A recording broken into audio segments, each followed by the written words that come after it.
Hello, and welcome to part 2 of learning Aventuria on Foundry VTT. In this video, we're going to go over how the actual game is played. Aventuria is an adventure-based game with a campaign-length story broken down into multiple sessions or adventures. Every adventure offers different challenges, puzzles, monsters, and ways to come out victorious. It's a game for 1 to 6 players, so today I'm going to be playing solo while controlling 2 heroes. They are Jandriel Coppermoon, who is an elf scout good at fighting with ranged weapons, and Brutak Paranor, a priest of Paranor who has a lot of support and buffing abilities. Okay, so the first thing you'll do is open the book compendium and choose your adventure. Chalice of Power is broken down into its 10 adventures and is easy to follow. But today, we're going to be playing Potion Tester's Drinking Horn, which is the tutorial adventure to learn the game's basic mechanics.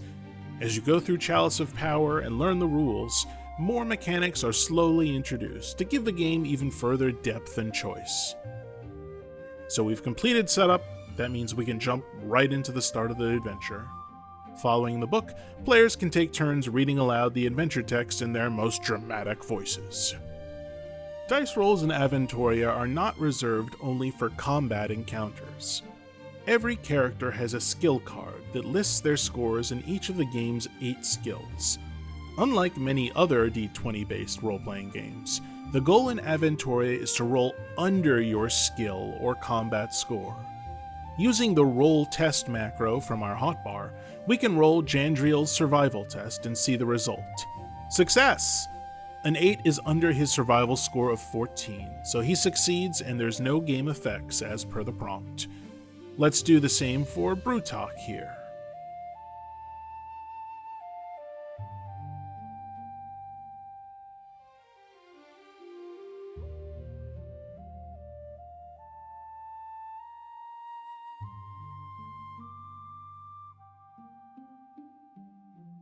And that's a failure. So Brutak takes 2 damage. We'll double-click his actor and change his health value to 38. Every character starts with 40 health.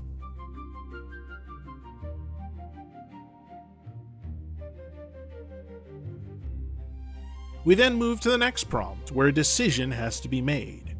Sometimes the decision will be for the entire group to vote on, but in this case, the starting hero makes the choice for the entire party, though they can offer their own advice. After they make their decision, the next player becomes the decision maker. Rather than charge in here, I'm going to take a more cautious route. Reading the box text, I see that I need to add the elapsed time card onto the adventure plan, and then add 2 adventure tokens to it. I may not know why I'm doing this at the moment, but it does tell me that the longer I take, the more something is happening. In this prompt, there's no choice to be made, so we move on to section 3.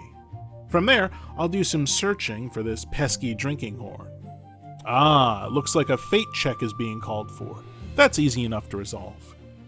Sometimes resolutions to obstacles aren't determined by skill or sword, but by fate. There are 4 types of fate card: Great Fortune, Fortune, Misfortune, and Great Misfortune. In this case, we've drawn Fortune, which leads us to make a perception check, which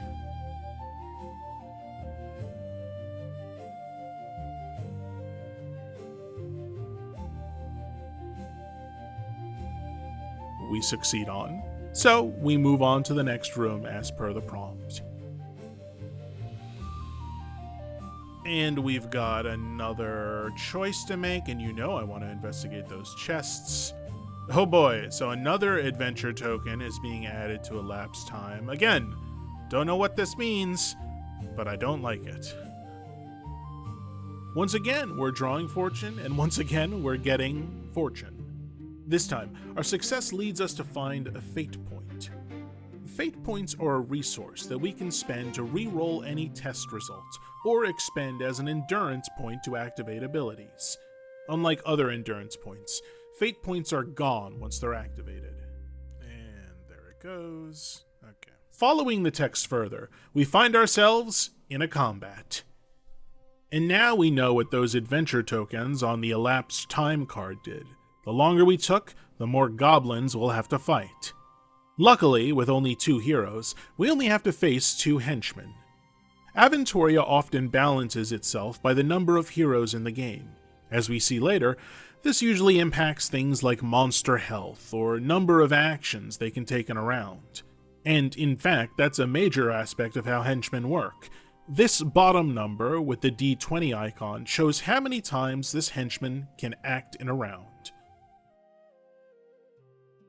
But anyway, this is a game of heroes, so heroes go first. We'll draw 2 cards from our deck using the hand pile and see what we've got. Now on the top left of each card is the endurance cost to activate it. We currently have 4 endurance, so this will cost us half of what we have. Once we spend our endurance, we exhaust each card by flipping it 90 degrees, so we know it's been spent. This ability, Sleight of Hand, gives me a +2 bonus to my ranged attack skill.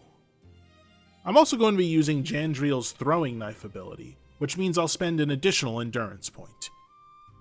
Now I'll make my attack roll and manually add that bonus modifier from Sleight of Hand. And success! We hit!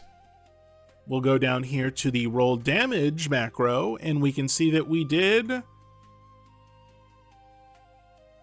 5 damage. Now, if this goblin had any dodge skill, he can make a dodge test, and if he succeeds, only take half damage rounded up. Or if he had armor, he would soak up some of that 5 damage. But he has neither, so he's going to take the full 5, which we'll show here with the 5 damage token. Now that Jandriel's turn is over, we'll exhaust her actor card and move on to Brewtac. Once again, we'll draw 2 cards, but this time we're going to take 2 of our cards and turn them into endurance points. So on your turn, you can do this with up to 2 cards. So you don't have to, you can not spend any, but if you want more endurance to spend on your abilities, you can give yourself more endurance. The only downside is these cards are now just endurance cards. The abilities or talents that are on the front are no longer applicable or usable. So think long and hard about what cards you want to turn into endurance, because once you commit, that card is out of the adventure entirely.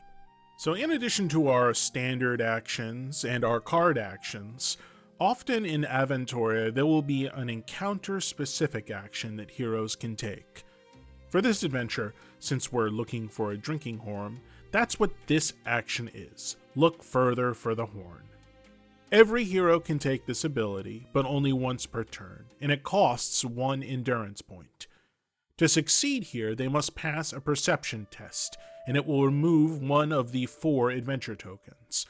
Once all the tokens are removed, it triggers another event. In this case, the ogre that's below the card will become activated. But we still have goblins to deal with. Brewtac defeated the injured one, but now it's time for the goblin bully to act. We'll roll a d20 to determine what he does on his turn. Oops, with an 18, we see that this bully does a classic bully move, run away. We'll discard him and end the round, reducing the timescale token from 6 to 5.